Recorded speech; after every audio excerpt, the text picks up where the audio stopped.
Welcome, everybody, to another episode of Star Wars Facts and Theories. In this episode, I'm going to discuss all of the information that we have on Supreme Leader Snoke and all the theories that have been discussed over the internet, the major ones at least, about who Snoke might be.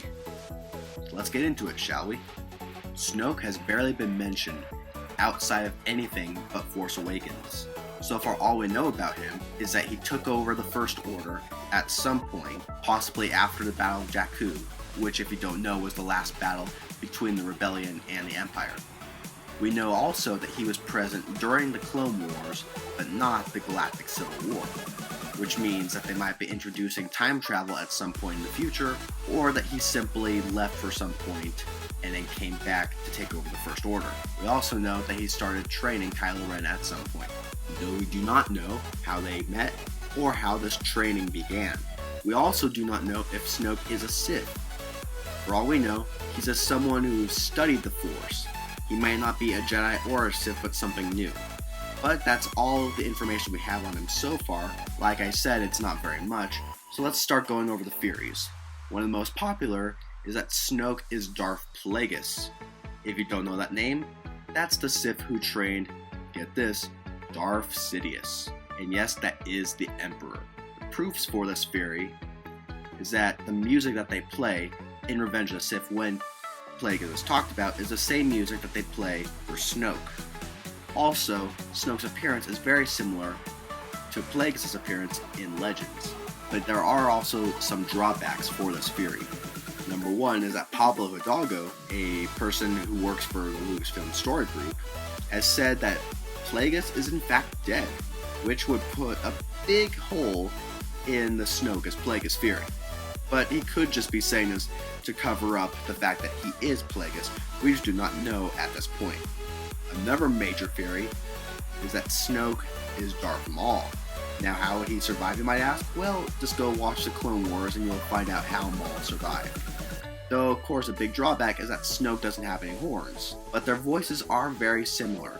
That just could mean that Maul would get into some fight in the future that will burn off his horns or something, but they would still leave some stubs, which puts a big hole in this theory. Another one is that Snoke is Darth Vader, that somehow he made it back from the dead. I personally don't put much stock in this theory, mainly because we all saw Vader's body being burned on Endor in Return of the Jedi, so I don't think that that's very likely. Though, of course, there might be some way of rejuvenating somebody after death in the Star Wars universe, but we just don't know at this time. So I wouldn't put too much stock in that theory if I were you. Another theory is that Snoke is in fact the Emperor, cloned from some form of the Emperor's DNA. This story comes right out of Legends and could be very possible, so I would suggest go and look up some Legends material if you want to, try to find out more about that storyline. There's not much evidence that would prove this or give any hints as to Snoke being the Emperor, but that's always something that Star Wars could pull off. Another theory is that Snoke is Gallius Rax. Who is that, you might ask? Well, in the Aftermath trilogy, which takes place between the Battle of Endor and the Battle of Jakku, Rax is known as the Fleet Admiral, an admiral who pretty much controls one of the major portions of the Empire, and later on he starts the Shadow Council, which would become the First Order. So perhaps this is Snoke, but it's very odd to introduce such an important character in a novel. So I do not believe he is Snoke, possibly a relative or someone who's leading up to Snoke, but we do know that Rax met with the Emperor, so I could be wrong on that point. And then the last theory is that Snoke is Darth Jar Jar.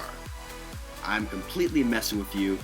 I have actually looked up a lot of information on this theory, and I do not believe it holds any ground whatsoever. I believe this is just someone's idea of a joke, but perhaps there are actually people who really believe it. But I do not think someone like a bumbling oaf as Jar Jar is would become a Sith, and definitely not become someone like Snoke. So I do not believe that has any possibility in the Star Wars universe whatsoever. So I would say probably just get that theory out of your mind. And then my personal opinion on who Snoke is I believe him to be a Yuuzhan Vong. The Yuuzhan Vong were a race from another galaxy that appeared in Legends, and I personally think that Snoke might be, mainly because of that information that he was present during the Clone Wars but not the Galactic Civil War. I believe that he came to scout out the galaxy to see if it was ripe for conquest during the Clone Wars and then left to prepare his troops. By the time he returned, the Empire had been defeated, so he took over the First Order to weaken the galaxy and make it even more prepared for him to invade. I could be completely wrong on this point, but because the Yuuzhan Vong appeared in the same type of era, I think it's possible that they might bring them back. I personally think they're a very good idea, and it would make sense why it would be trying to control Force-enhanced individuals such as Kylo Ren and possibly Rey. So what do you all think? Leave a comment below if you have any theories as to who Snoke might be. Thank you for watching, everyone. Hope you enjoyed this video. As always, leave a like, subscribe to the channel, share it with your friends, and may the Force be with you always.